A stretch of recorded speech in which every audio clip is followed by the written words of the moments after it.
de hoy, el que nos convoca, ¿no es cierto? En principio, ustedes habrán visto, a ver, esperen que tengo que abrir acá, no, se me fue, bueno, habrán visto la unidad, la temática del libro de Génesis, eh, creación, ¿no? La creación, y vamos por las partes, las que rodean, ¿no? El texto de Karl Barth, ¿habrán leído el texto de Karl Barth? Eh, Para los que no lo saben, Karl Barth es uno de los grandes teólogos del siglo XX, evangélico, de la iglesia suizo era él. Eh, Prácticamente yo diría que la teología evangélica protestante del siglo XX, a partir de la década del 40, que es cuando él ya se empieza a escribir, bueno, el primer libro de él es del año 20, pero digamos, entre el 20 y el 40 se funda su teología, es de los más influyentes teólogos protestantes del siglo XX. Incluso influyó en la teología latinoamericana, fíjense ustedes, ¿no? Los teólogos protestantes latinoamericanos, los grandes teólogos, Martín Merarias, José Miguel Bonino, eh, Rubén Alves, bueno, y otros, reconocieron siempre la influencia de Karl Barth en su pensamiento. Fue un hombre muy importante. Me gustó lo que pusimos ahí, un parrafito sobre la creación, ¿no? Me gustó esa idea de que Dios crea el cosmos y crea el ser humano, aunque no lo necesita, ¿no? Es decir, Dios no nos crea porque nos necesite, sino porque en su amor y en su vocación de vincularse, crea a la humanidad, crea la creación y la humanidad, ¿no? Lo que nosotros llamamos la creación, ¿no? O sea, el cosmos nuestro y la humanidad. Es un lindo texto.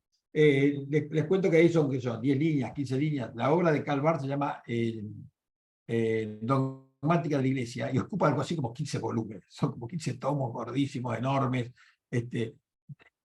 También aburridísimos, ¿no? Lamentablemente no están en No castellano. están en castellano. El original es en alemán, porque él hablaba alemán, está traducido al inglés, al francés, que yo, en castellano no está. En castellano se puede encontrar algunos libros que han recopilado partes, antologías, capaz que tenés alguno ahí, Raúl. Pequeños antologías o fragmentos de sus textos, ¿no? Ahí tenés algo ahí, sí, claro. Ahí está, ¿ves? La oración, claro. Calvar. Introducción a la teología evangélica, exactamente. Son pequeños libros, pero fíjense que la obra, y esos son tomados de algunos tomos, han traducido algunas páginas. La obra de él son, no sé, 10, 12 tomos, se llama Church, Dogmática de la Iglesia, una obra extraordinaria. Influyó como. Bueno, ahí tienen a Calvar. En cualquier cosa que encuentren de él, les va a gustar. Es un gran teólogo digamos, del siglo XX y fundador de algún modo una corriente de renovación en el pensamiento evangélico protestante. Quizás para entrar es, bueno, la humanidad y La humanidad de Dios. ese texto, los tres textos esos, ¿no? Sí, sí, Son sí. tan Hay buenos un para libro de empezar. él porque escribió 10 tomos y después escribió chiquitito. Entonces el chiquitito y nadie los 10 tomos. La humanidad de Dios. Sí. Nada más un teólogo que le tocó pasar la Segunda Guerra Mundial ahí en Suiza, y valiente, digamos, porque, claro, vivía en Suiza el tipo, pero no de la gente que se escondió en Suiza y bueno, se escondió, ¿qué iba a hacer? ¿No? Vivía ahí, él era de ahí, daba clase en Basilea, pero con palabras muy fuertes contra el nazismo y en esa época, y aún viviendo en Suiza había que cuidarse, decir ciertas cosas, él las decía, ¿no? Especialmente porque muchos teólogos protestantes en Alemania, los que se opusieron, la pasaron muy mal. Algunos son mártires y otros, bueno, tuvieron que huir, ser excluidos, ¿no? Entonces, bueno, Karl Barth es de las personas que supo decir lo que había que decir en su momento, ¿no? Importante Karl Barth. Ténganlo en cuenta si lo encuentran por ahí, lean. Bueno, vamos a lo nuestro. La creación. Quizás pudieron leer algo. Si tienen alguna pregunta inicial, así podemos arrancar.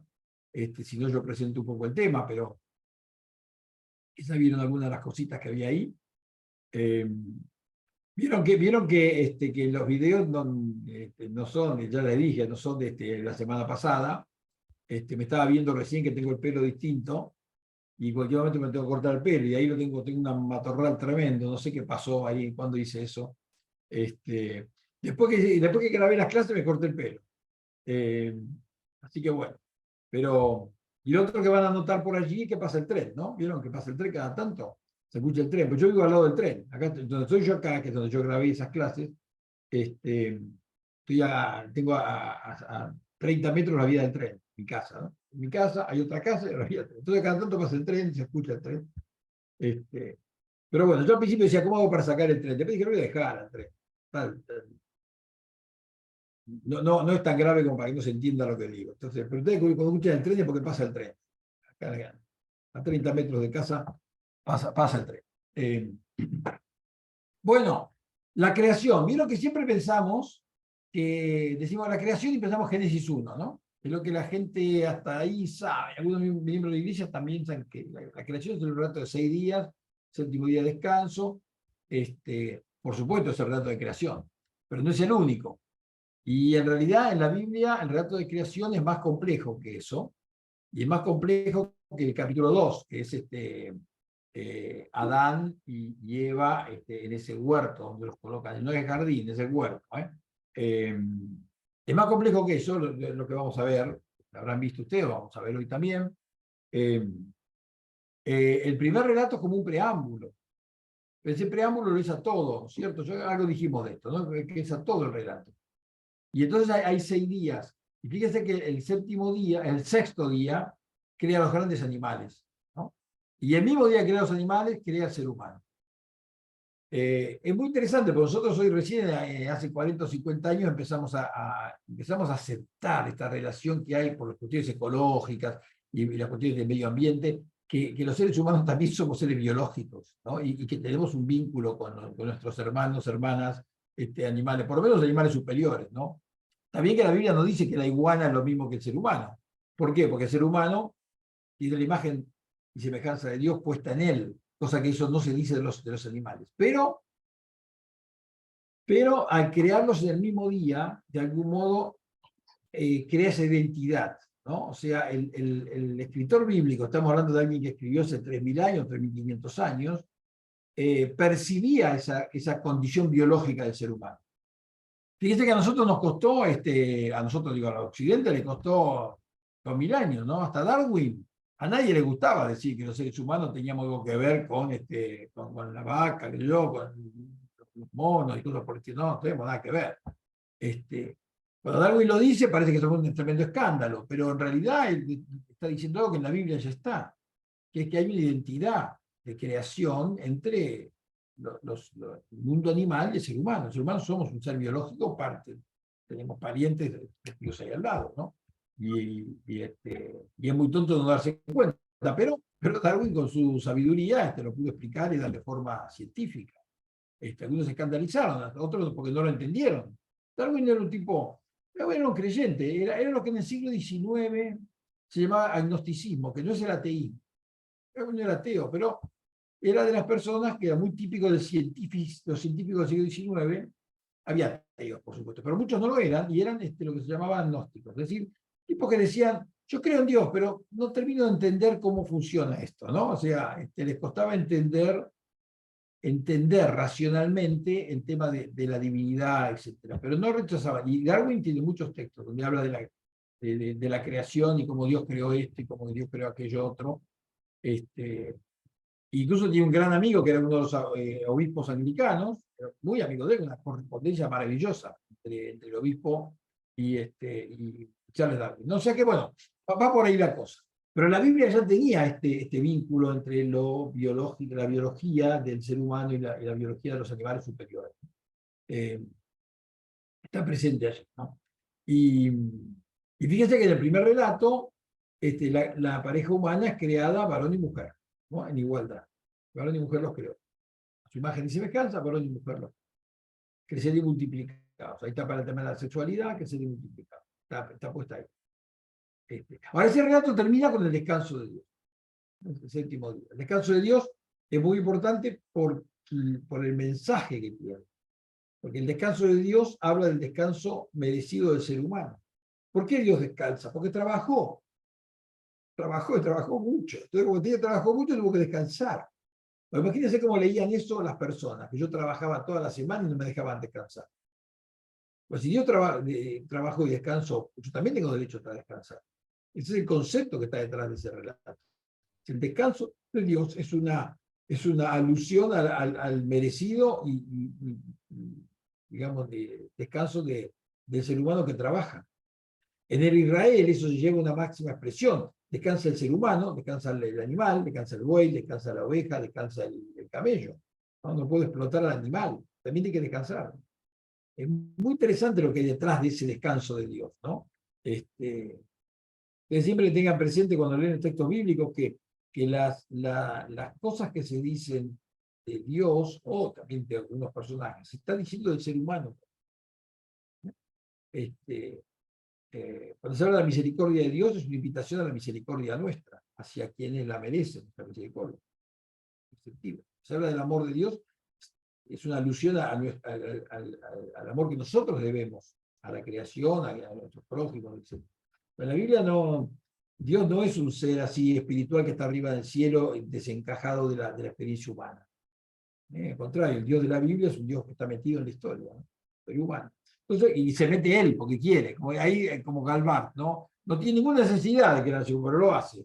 No tiene ninguna necesidad de meterse con nosotros, pero se mete, ¿cierto? Se mete por amor. Esto es el texto de Calvart, es maravilloso. Bueno, entonces, ¿qué pasa? Pasado ese relato de preámbulo de 6 días, con el descanso, etcétera, esa pareja humana creada, ¿no? Con el mandato de crecer y multiplicarse, etcétera, aparece el segundo relato, ¿no? que evidentemente es más antiguo, pero está puesto ahí, invierte en el orden. Y en ese segundo relato, a veces leemos mal, yo mismo, he escrito hace 20 o 30 años, no lo tenía tan claro esto, es decir, primero creó al varón, al hombre, y después creó a la mujer, cosa que no es lo que el texto dice. Ese ser creado al comienzo no dice que sea varón, dice que es Adán, y Adán es hecho de tierra, Adamá es tierra. Y lo llama Adán hasta que Dios decide tomar un pedacito de la costilla y crear una mujer. Cuando crea a la mujer, ahí a este otro lo llama hombre. Antes no lo llama hombre, lo llama terrestre, Adán. Es interesante ese cambio de nombre. Recién, en hebreo, les lo digo rápido, en hebreo, varón masculino se dice ish, y mujer femenino se dice isha, ¿no? Bueno, a este personaje no lo llama ish hasta que no crea a la mujer, hasta que no crea a Eva. Antes lo llama Adam, y Adam significa terrestre, un ser terrestre. De modo que, interesante, cuando nosotros decimos, no, primero crear al hombre y después cuando está aburrido crear a la mujer, para que se divierta un rato, no estamos leyendo bien el texto. Me hago cargo, yo en algún escrito mío de hace 30 años decía algo más o menos. Perdón, Pablo, una consulta, pero o sea Sí. que sería como que hizo una criatura, digamos, sin un género, y Sí, después dividió los dos géneros en un mismo momento. digamos, el texto no entra en ese detalle, pero está claro que el primer personaje no es el varón masculino que nosotros conocemos. Yo hasta hice un chiste yo en algún texto por ahí ustedes leyeron, que digo, ese primer personaje lo crea, si hubiera sido el varón masculino, nosotros lo entendemos, se mira entre las piernas, se encuentra algo ahí y dice, ¿para qué sirve esto? Porque no hay nada que hacer. Hasta que no hay mujer no tiene mucha utilidad, ¿no? Entonces, es una broma, por supuesto. Pero digamos que el ish aparece cuando aparece Isha, ¿no? Cuando se crea Eva, se crea el varón. Y otro chiste que les cuento que las feministas suelen usar, también como chiste, ¿no? Que dicen que esto de que el hombre es el creado importante, pero está aburrido, pero la mujer, las feministas suelen decir, fíjense que al hombre lo crea del polvo de la tierra, ¿no? ¿Y qué es el polvo de la tierra? Y es algo sucio. Es sucio. Si tenés una herida y te manchás con tierra, se te infecta. Está lleno de bacterias. Es producto de la podredumbre de las hojas. Las hojas se pudren y se hacen tierra. De eso hace al hombre. A la mujer, ¿de dónde la hace? De la costilla. O sea, de un objeto vital, creado por Dios, limpio, sano, y bueno, ¿no? Entonces, un poquito un chiste, ¿no? Que a veces hace, pero fíjense, el varón está creado de la suciedad de la tierra, la mujer está creada de la costilla sana, limpia, y ya un acto creacional de Dios, ¿no? Bueno, son chistes, pero son para que veamos cómo a veces nuestra lectura tradicional, así por inercia, ¿no? Primero el varón, después la mujer. La mujer como secretaria del varón. El tipo estaba aburrido, no le alcanzaba el tiempo y todo. No, nada, tiene nada que ver con el texto cuando lo leemos desde otra perspectiva, desde otro lugar, ¿no? Primero un ser creado terrestre, de tierra, y después Dios dice, bueno, vamos a crear un segundo ser, y ahí los dos se hacen sexuados, porque entonces aparecen, ¿no? Las dos partes. Y ahí hay de nuevo un mandato. Es interesante que a esa pareja les da como tarea labrar la tierra, ¿cierto? Labrar la tierra, trabajar en el huerto y trabajar juntos. O sea, hay un proyecto de la pareja de trabajar juntos, de labrar la tierra. Lo interesante es que el primer relato, crecer y multiplicaos, carga las tintas en la pareja sobre la sexualidad. Tienen que tener hijos, ¿cierto?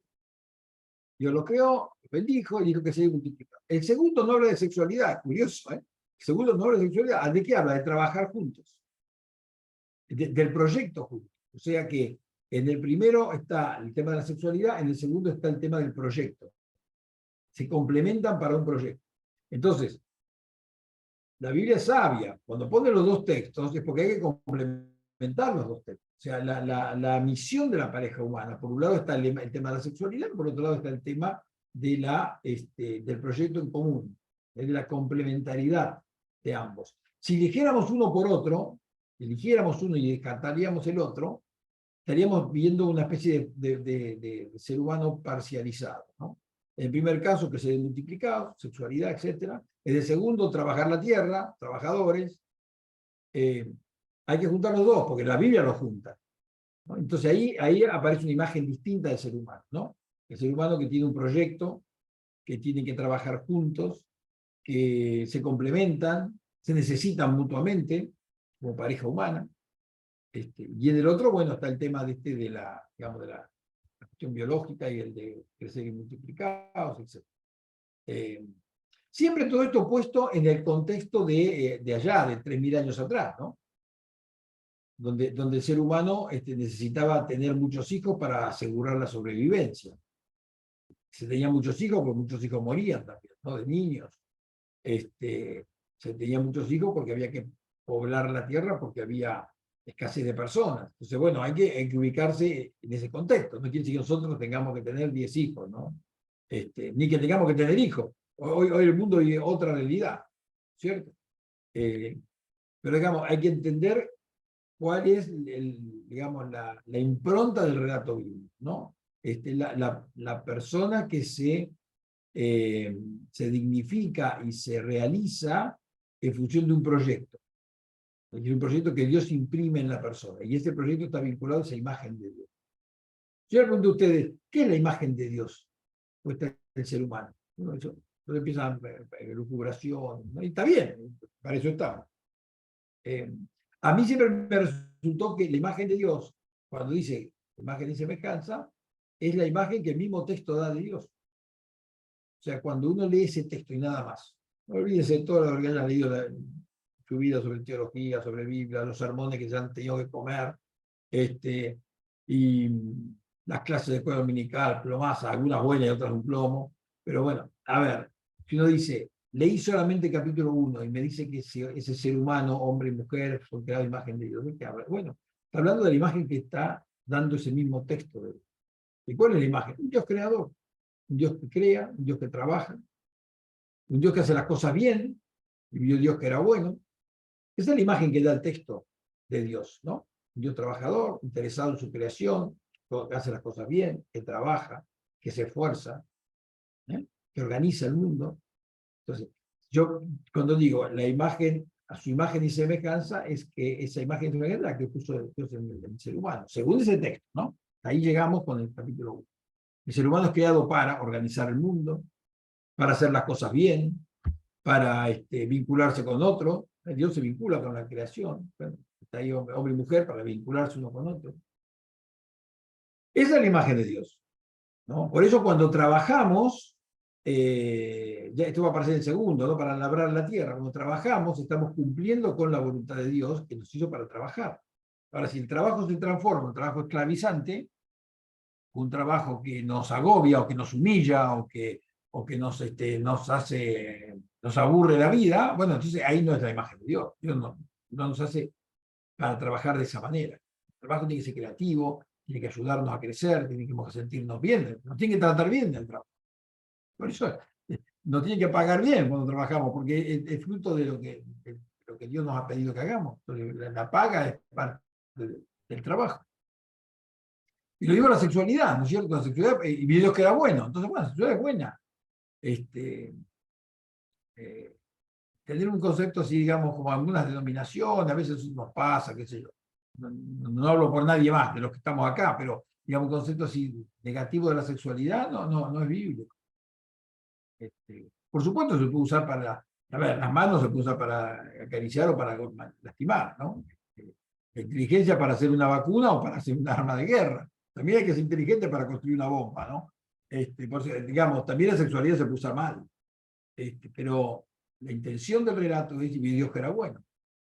Entonces, es un poco eso lo que está ahí, ¿no? La imagen y semejanza de Dios puesta en la persona humana es la de la persona que tiene que utilizar los dones puestos por Dios para que sean buenos, para bien.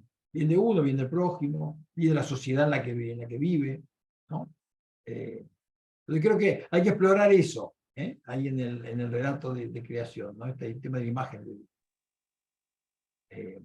Bueno, y después decíamos la creación que continúa, ¿no es cierto? Porque siempre pensamos la creación primer relato, a veces el segundo, hasta ahí llegamos, ¿no? A ver, Alicia, querías preguntar algo. No tenés que abrir el micrófono. ¿Se escucha? ¿Sí? Bien. Usted pregunta sobre la imagen de Dios y por lo que usted viene planteando, pareciera que Dios es con el perdón de compañeros, si no piensan igual, ¿no? Me hace pensar en la imagen de un útero, más que de una sexualidad desde una perspectiva capitalista hoy, en cuanto también a la relación que usted habla desde hace rato, del trabajo, el descanso y todo, es como pensarlo hoy así, a Dios, no sé si sería tan así. Pero pienso a la creación, a él mismo, con la imagen de un útero, porque habla de un Adán, que es un ser, que después se desprende y forma un ser. Entonces, en todo el tiempo que usted estuvo hablando, porque trabajo con crecimiento y desarrollo, tuve la imagen de que Dios creó desde un óvulo y un esperma, una cigota.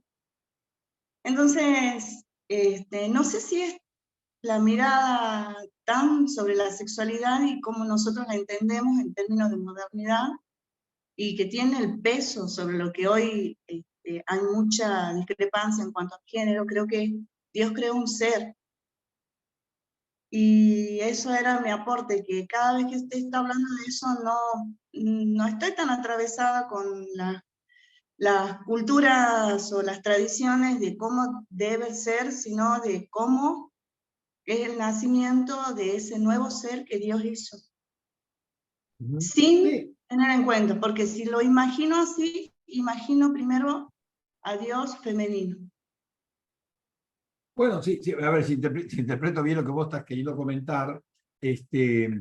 Bueno, Dios creador, si uno vincula lo creacional con lo femenino, sí, uno podría decir que tiene una imagen más femenina que masculina. Pero en realidad, en el relato bíblico hay un equilibrio en todas esas cosas, porque más bien en el tema de lo creacional aparece el segundo relato, porque en el segundo relato, de Génesis 2, ¿no? Porque aparece esto de labrar la tierra, poner nombre, ¿no? Entonces el ser humano tiene que lo que llamamos crear cultura. En el primer relato no se habla mucho de la cultura. O sea, fíjate que el primer relato, el varón y hembra los creó, varón y mujer los creó, es al final. Y no se dice más nada, que sean multiplicados. Punto. En cambio, en el otro relato comienza creando este ser terrestre, después la mujer, etc. Y ahí tiene una tarea que hacer, que en el primero no aparece, por eso son complementarios los textos. Entonces, en el segundo aparece la tarea de labrar la tierra. Labrar la tierra es un símbolo, ¿no? No hay que sean campesinos nada más, es lo que en esa época se hacía, ¿no? Labrar la tierra es crear cultura, entonces de ahí se va a desprender el idioma, la música, el arte, la metalúrgica que está mencionada allí, ¿no? Entonces, ahí va la cosa. En ese sentido, si vos decís, vos querés vincular lo creacional a lo femenino, sí, claro, es una imagen más femenina que masculina. A mí me parece que está más equilibrado, ¿no? Que la relación varón-mujer está muy equilibrada en los dos relatos. Mucho más de lo que después Occidente hizo. Pues en Occidente pasamos a ser los varones los dueños del mundo. Y las mujeres siempre la secretaria, qué sé yo, la que quedaba en la casa. Pero eso no está en la Biblia, ¿eh? La Biblia tiene una imagen de relatos creacionales, ¿no? Tiene una relación mucho más equilibrada entre el hombre y la mujer. Mucho más. Y por momentos, Otra salvedad, profe, sí, en relación al chiste que hizo sobre las feministas, hay distintas ramas de feministas, y lo que usted acaba sí, de claro. comentar es un chiste de las feministas radicales. Sí, claro, sí, sí, obvio. No, no, por supuesto, yo lo digo como un chiste. Pero,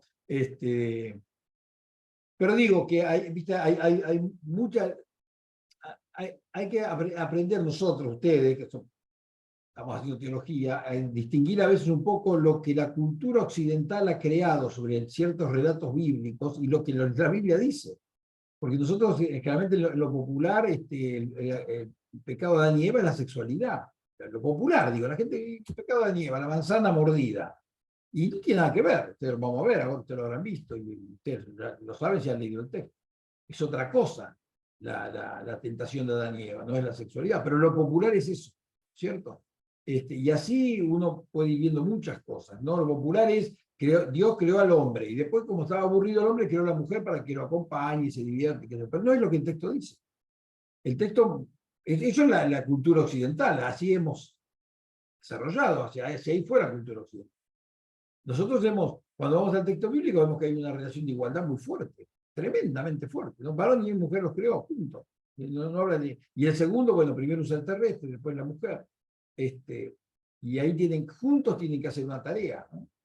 No es que le da al hombre una cosa y a la mujer otra, es lo mismo, los dos tienen que ser labradores de la tierra, o sea, generar cultura, poner nombre y esas cosas. Entonces, bueno, ven, hay mucha tela para cortar ahí. Ahora yo lo presento muy rápido, así. Ustedes pueden leer el texto y van a encontrar unas cositas más. Y con el tiempo ustedes van a ir explorando estos textos por ustedes mismos y van a encontrar más cosas, ¿no? O leyendo otros libros, por supuesto. Pero bueno, hay mucho ahí, ¿eh? Y aprender un poco a distinguir lo que la cultura nuestra, incluso la cultura evangélica a veces, ¿eh? Los evangélicos tenemos ciertas imágenes ya creadas, de lo que los relatos bíblicos dicen sobre Dios y la creación, ayuda a, si podemos tomar un poquito de distancia, ¿no? Bueno, estábamos acá. ¿Qué sigue con la creación? Decimos siempre la creación termina ahí, ¿no? Para nosotros normalmente. Bueno, con Adán y Eva y la serpiente, etc., ¿no? Pero no, en realidad el relato de creación sigue hasta el 11. ¿Por qué? Porque los relatos de creación siempre tienen que ver con el relato de los orígenes, el origen de las cosas, ¿no? Entonces, cuando Adán y Eva son tentados por la serpiente, ¿cuál es la tentación que coloca la serpiente primero a Eva y después Eva a Adán, etcétera? Es la tentación del poder, ¿no? Dijimos, no tiene nada que ver con la sexualidad, tiene que ver con el poder. Si comen de este fruto, serán como dioses, y conocerán el bien y el mal. Entonces, es el poder, ser como Dios, ¿no? ¿Cuál es la diferencia? Si yo soy Dios y el vecino mío no es Dios, yo tengo poder sobre él, sobre su vida, sobre su pensamiento, sobre su muerte, sobre todo. Yo soy Dios y mi vecino no es Dios, soy yo Dios. Por lo tanto, domino a los que me rodean. Y es la tentación del poder. Y está clarísimo eso ahí en el relato, ¿no? Y Dios le niega la posibilidad de conocedores del bien y del mal. ¿Y por qué se la niega? Porque después, ¿se acuerdan, no? Que a Salomón le va a decir que sí. Salomón le dice, Señor, dame, en su oración famosa, ¿no? Dame, Señor, con la posibilidad de conocer el bien y el mal. Pero ¿cuál es la diferencia entre Adán y Eva y Salomón? Adán y Eva lo quieren para dominar. Si yo soy como Dios, domino a los demás. En cambio, Salomón pide lo mismo y se lo concede porque es para hacer justicia. Si yo puedo conocer el bien y el mal, voy a hacer justicia. Entonces Dios le da la facultad de hacer justicia. Para hacer justicia, Dios te da la condición de conocer el bien y el mal. Si es para poder dominar a otros, te la niega. Pero es muy interesante, muy profundo todo esto, ¿eh? Bueno, y entonces, cuando pasamos con el tema de la primera, digamos, la tentación fundamental, que es la del dominar al otro, fíjense ustedes que hasta el día de hoy, y va a ser así porque mientras la humanidad exista, que las injusticias, las humillaciones, el desprecio de otros está fundado en el poder. El que tiene poder puede humillar al otro, el que tiene poder puede dominarlo, el que tiene poder lo puede explotar, oprimir, ¿no es cierto? Y el que no tiene poder se la tiene que aguantar. Esto pasa hasta hoy. Hemos avanzado mucho, creo que la humanidad ha mejorado mucho en muchos aspectos, y hemos logrado, digamos, avances en nuestras sociedades. No es lo mismo hoy que hace 3000 años. Como dice alguno, tenemos sindicatos. Bueno, los sindicatos nos ayudan a mejorar nuestra calidad de vida. Pero la problemática del poder está presente hoy todavía, sin mayores diferencias que hace 3000 o 4000 años. 3000 para el texto, ¿no? O 3500.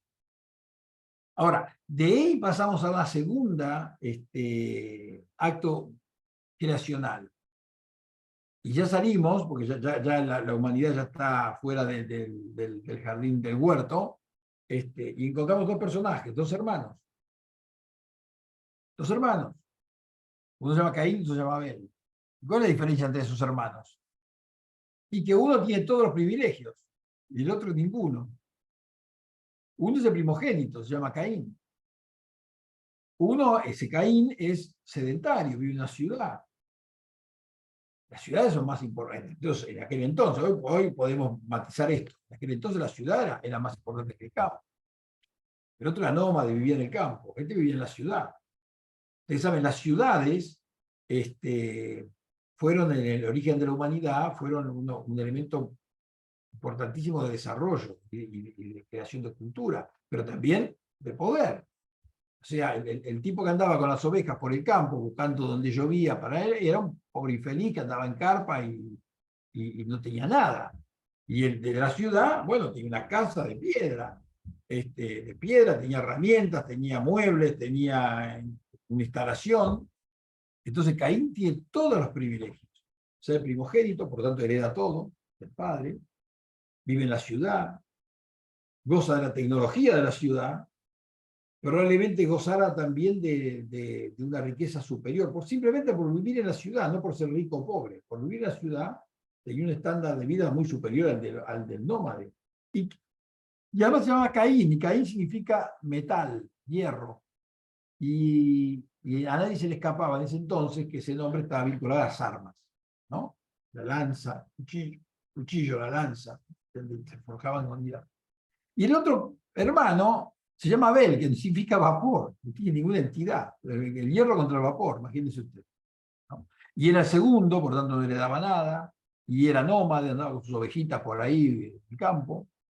Y cuando van a llevar las ofrendas, Dios elige una. ¿Y cuál elige Dios? Y elige la del débil. Elige la del segundón, la del débil, la del despreciado. Eso es constante en la Biblia. Dios elige siempre al menos valorado. Y el hermano que lo tiene todo y lo va a seguir teniendo todo, porque la primogenitura no se la saca a nadie. Y vivir en la ciudad, nadie le va a echar de la ciudad. No tolera que su hermano menor, que su hermano más pobre, que su hermano más débil, un día tenga el favor de Dios. Que no quiere decir que Dios le quitara a Caín todo lo que tenía, para nada. Pero fíjense la profundidad del relato en lo que hace a la psicología humana, ¿no? El que tiene todo no tolera que al que no lo tiene, ni siquiera un día, Dios diga, bueno, vamos a exaltar a este, ¿no? Que está siempre marginado, lo vamos a exaltar, le vamos a decir, tu ofrenda es la mejor. ¿Y qué pasa? El poderoso mata al débil. ¿Se dan cuenta que eso no es nada nuevo para nuestro pensamiento, ¿no? La historia de la humanidad es un poco así.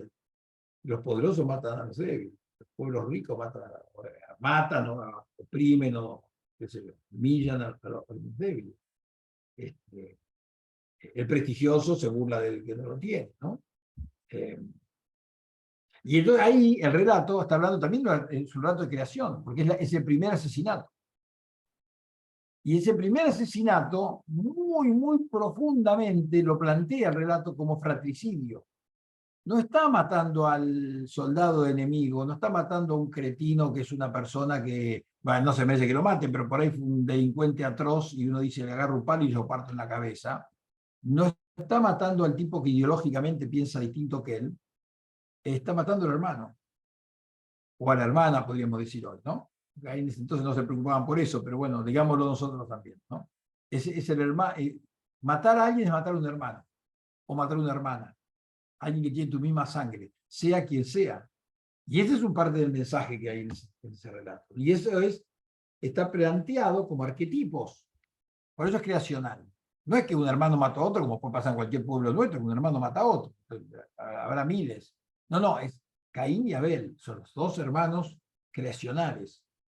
Fundan una conducta humana. La Biblia está diciendo, cada vez que alguien mata a otro, está matando a su hermano o a su hermana.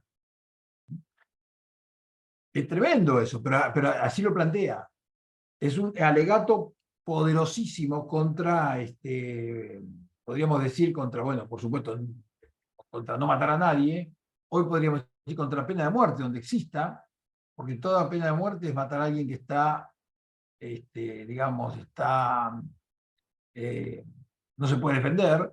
Insisto, el relato no dice que Abel haya sido una mala persona, o una buena persona, o Caín haya sido una mala persona, nada, no dice nada, dice simplemente, tuvo envidia de su hermano. El poderoso tuvo envidia del débil. Entonces, ¿ven ahí lo que hay detrás de eso? Y es creacional, porque es la fundación de todo asesinato. Bueno, seguimos y pasamos a ese capítulo 5 medio raro, sobre los hijos de los hombres y las hijas de los hijos de los dioses, los hijos de la mujer, pasaje extraño, difícil, pero lo que surge de ahí es la violencia, ¿no? Violencia en la tierra. Y a partir de esa violencia en la tierra, fíjense cómo crece, ¿no? Adán y Eva, una pareja, Caín y Abel, otra, hermanos, ya hay más gente en la tierra. Ahora estamos hablando ya en plural. Hijos de los dioses, no sabemos bien qué son, pero no importa, hijos de los dioses, hijas de los hombres, ¿no? Y ahí se produce violencia. Y ya la violencia a Dios le molesta también. Viene el tema del diluvio, etc. Y después viene el tema de la Torre de Babel. ¿No? La Torre de Babel es una nación, ya no hablamos de personas, hablamos de pueblos. Ni siquiera de hijos e hijas, pueblos. Un pueblo que quiere dominar a otros pueblos. Hagamos una torre hasta el cielo, para dominar el cielo. Y una ciudad. Y de ahí vamos a dominar a todos los pueblos. Es lo que se llama el imperialismo. El imperio romano era eso. El imperio griego, el romano, los imperialismos de nuestro tiempo. Es un pueblo que domina a otros. Entonces, eso lo percibían los israelitas hace 3000 y pico de años. Y Dios está en contra de eso. Entonces, ¿qué hace Dios? Y bueno, Dios hace lo que él sabe hacer. Le complica el escenario a este pueblo que quiere dominar a todo y le confunde las lenguas. Entonces, el relato combina dos cosas. El origen de los idiomas, porque todo el relato de creacional habla de los orígenes. Ellos veían que había, caminaban una hora al otro lado de la colina y no entendían lo que decían los otros. ¿Qué es esto? Que yo hablo de una manera y otro habla de otra. No se entiende. Dios creó esos idiomas raros, ¿no? Para ellos, raros.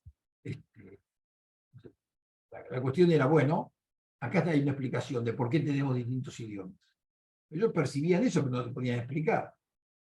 Pero a la vez, esa creación de distintos idiomas, en el plan de Dios, tiene que ver con desbaratizar, ¿cómo se dice? Quebrar el proyecto de una nación que quiere dominar a todas, a partir de una torre gigante que llega al cielo. La palabra Babel significa puerta del cielo. Es decir, si yo llego hasta arriba y tengo una torre que llega al cielo, tengo la puerta del cielo. Si tengo la puerta del cielo, yo domino la entrada al cielo. El que quiere ir al cielo tiene que pasar por mí, ¿no? Tiene que pedir permiso. Domino la divinidad. Y Dios dice, no, esto no es así, esto no puede ser así. Así como Adán y Eva no pueden tener el conocimiento del bien y el mal para oprimir a otros, este pueblo no va a tener la puerta del cielo para oprimir a otros pueblos. Y entonces ahí se produce el barajuste de la Torre de Babel. Bueno, y ahí estamos llegando ya al capítulo 11. Después viene está el tema del diluvio, está el tema del arcoíris, que Dios promete no destruir la tierra. Y estamos llegando ya al final donde capítulo 11 se cierra esta etapa creacional, ya están presentados todo el escenario, ¿no? La creación de Dios, la pareja humana que quiere ser como Dios y Dios le dice no, el hermano que mata al otro hermano y Dios le dice está mal lo que haces, la violencia en la tierra, bueno, Dios se enoja con esta gente, diluvio, el pueblo que quiere dominar a otros pueblos y dice de ninguna manera yo voy a avalar que un pueblo domine otros pueblos, ¿no es cierto? Y ahí va terminando el relato y el capítulo 12 abre otra cosa que vamos a hablar en otro momento, que tiene que ver con la historia de Abraham, ¿no? Pero ahí ya es otro cantar. Acá nos quedamos con el relato de creación. Por eso la creación va del 1 al 11. Y ahí están presentados todos los actores que después van a desarrollar el drama humano. Los actores simbólicos, ¿no? Bueno, a ver, algunas preguntas, no sé, comentarios. ¿Ustedes leyeron algo de esto?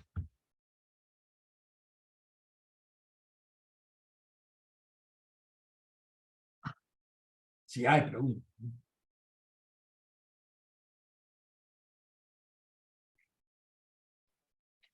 Dentro de los relatos se pueden también discernir varias tradiciones ya desde tiempos antiguos, como por ejemplo quizás poner el tema, por ejemplo, Caín y Abel, el tema de las ofrendas, ¿no? La importancia de las Sí. ofrendas de los animales, etcétera, ¿no?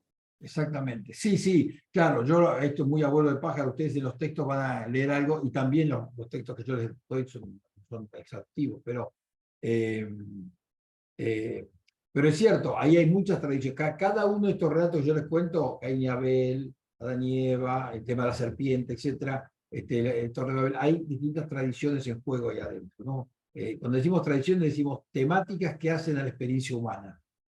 En la Biblia presenta, en estos relatos de 11 capítulos, una visión de lo que es, digamos, los actores que van a jugar el drama humano a partir del capítulo 2. Es Abraham, Isaac, Jacob, y después la historia del pueblo de Israel, ¿no? Egipto, la esclavitud, etc. Ahí tenemos, digamos, tenemos presentada como si dijéramos, llegamos al teatro y nos dicen, estos son los actores. Este es el escenario, estos son los actores, cada uno juega este rol, y ahora va a empezar el drama. Y el drama empieza a partir del capítulo 12. ¿No? Y entonces ahí juegan muchas cosas. O sea, juega el tema de la vida, la muerte, la sexualidad, el poder, la belleza. Yo a veces me detengo en detalles, ¿no? Cuando dice, y vio Dios que era bueno. Ustedes saben, no 7 veces, 6 veces, y vio Dios que era bueno. En realidad la palabra bueno ahí significa bueno y hermoso, porque hay un elemento moral, bueno, ético, bueno, pero hay un elemento estético. La misma palabra en hebreo, tov, que se usa para bueno, también significa hermoso. Hay un elemento estético. Entonces vio Dios que era hermoso. Cuando él hacía las cosas, las hacía buenas. Sí, cuando decimos buenas, bueno, está bien, es bueno. Está bien, es bueno. Está bien ser bueno. Pero también está el tema de la belleza. La creación es hermosa. Entonces la belleza es parte de la creación. Cuando destruimos la naturaleza, y destruimos la belleza de la naturaleza, también estamos destruyendo lo que Dios puso ahí. No, no es solamente una cuestión de que me queda lindo, no queda lindo o no queda lindo. No, no, es creacional. La belleza es creacional. Y fíjense ustedes que la belleza, el percibir que algo es lindo o feo, es una condición pura y exclusivamente humana. Los animales no saben si es lindo o feo algo. Los animales no pueden percibir la belleza de algo. Les da lo mismo, digamos. Pero los seres humanos tenemos ese don puesto por Dios. Entre lo creacional, puesto ahí entre ese hombre y mujer que fue creado, etc., está también la condición de identificar las cosas que nos gustan y las que no nos gustan. Lo hermoso y lo feo. Lo que tiene un rico sabor y lo que rechazamos. Eso es una condición humana, ¿no? Entonces la belleza es una condición puramente humana. Los animales hacen ruidos, los seres humanos podemos hacer música, ¿cierto? Más allá de que después escuchamos un pajarito cantar y nos parece maravilloso, pero el pajarito en realidad no hace música, hace siempre lo mismo y a nosotros nos gusta. Pero los seres humanos hacemos música, ¿no? Los seres humanos combinamos los colores y hacemos obras de arte, ¿no? O estatuas. Alicia, sí, Perdón. ¿querías decir algo? Sí, A ver, no sé si Raúl, vos querés hablar antes. bueno, María Luz también había levantado la mano. A ver, dale, que no hablaste, María. Hay una repetición de actos y consecuencias. Eso que me pareció interesante cómo plantea este autor que leímos. Cuando Adán desobedece, es expulsado del huerto. Ujú. Y cuando Caín mata a su hermano, es expulsado a una vida nómade. Sí, Sin embargo, hay un acto de desobediencia y hay una transgresión, después hay un efecto de ser expulsado, de cambio de vida, pero no hay un abandono de Dios, claro, sino que Caín, por ejemplo, después que tiene miedo de que lo maten a su vez a él, claro. lo protege y permite que su descendencia, ¿verdad? Sigue su Ujú, descendencia. ujú. Y lo mismo con Adán.